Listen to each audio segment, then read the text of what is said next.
So is the so-called CSI effect to blame for the jury's shocking conclusion of reasonable doubt in the Massi Hanity trial? Joining me now with reaction, a forensic pathologist, Dr. Michael Hunter, and Fox News legal analyst Bob Massi is back with us. Guys, good to see you. Thank you.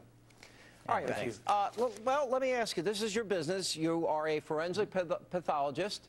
Sure. Do you think this is having an impact on juries? Are they expecting the DNA must be there or else they're not going to find guilt in a case? Right. You know, I think being on a jury is extraordinarily difficult. That jury has a very tough decision to make. So they're going to expect the DNA or the bullet or the knife mark. You know, they want to see something that's substantial because they do look at CSI. They see these things coming about. Let's tie it to this case. We don't know the cause of death. We don't know how she died. Right. We don't know how she got there. We don't know who did it. Sure. I know that the mother lied, acted bizarre, partying, 31 days not reporting it, total negligence on her part. Bob Massi, tell me where you tie that to murder as charged. When you introduce experts, Sean, in forensics, as the prosecutor did, once you bring those experts to that courtroom, it is their job to tie the nexus to cause of death.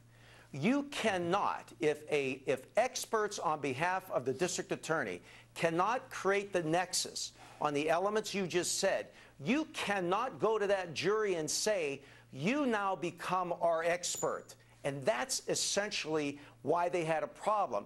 They look to experts. They need to say, doctor, based upon a reasonable degree of medical probability, what was the cause of death? We don't know. You can't then go to the jury and say, you become our expert.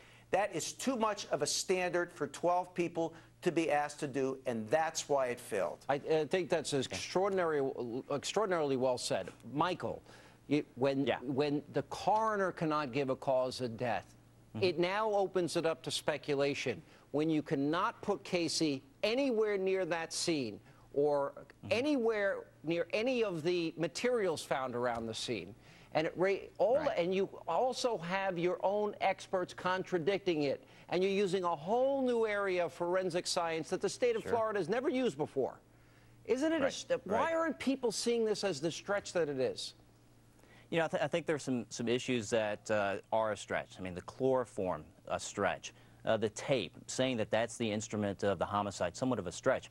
You know, this is a medical examiner case. I look at this as really dependent on the medical examiner looking at that jury and telling that jury what the cause of death is and what the manner of death is. And keep in mind that this medical examiner, the one for the prosecution, never actually went to the degree that the prosecution wanted. They wanted to go with premeditation. They wanted to go with obstruction of the airway because of the placement of the tape.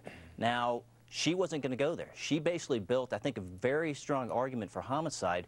But as far as the other issues, the issues of premeditation that the jury would want to see, the medical examiner's not even going there. Yeah, and you know, Bob, one of the things, and it's funny because I'm reading very thoughtful emails.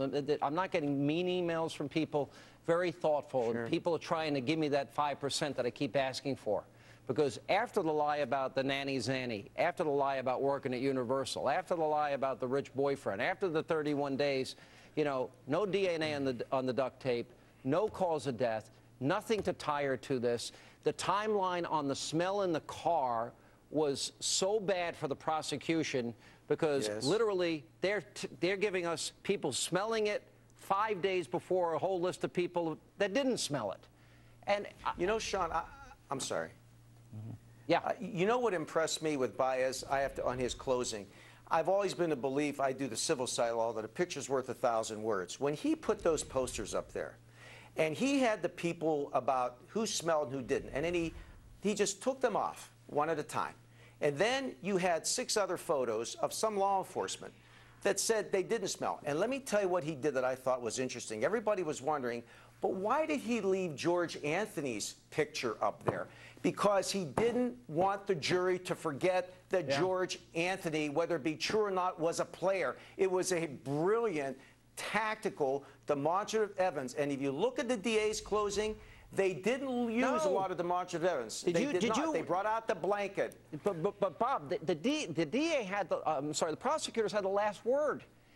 And after that, really, and they even got the benefit of having an entire night to respond to the close of Baez and the other attorney. And here's the point. You're right. They laid it out, and it was perfect. And then they went up there the next day and said, we don't need posters. Like, yeah, Sean, you do. May I say one more thing real quick? I thought it took a lot of guts. I've tried civil cases. It took a lot of guts, knowing the judge was going to come down on him, Baez to say that guy, and that laughing guy over there. That was a great to be. I'm going to tell you why. Because now you got 12 people sitting in a jury box, and they see a smirk on this DA's face. And, you know, sometimes people think, hey, buddy, don't take us for granted. Get that smirk off your face. But he also did it very cleverly, I think, in case they needed an appeal. In all likelihood, a judge wouldn't be watching the tape. He needed that on the record, which was brilliant. Absolutely. Look, I still think we may find out one day she's responsible, and that would be heartbreaking. But I think our rule of law and our Constitution and that integrity, I keep saying this, is far more important, even if we get it wrong occasionally. Guys, good to see you.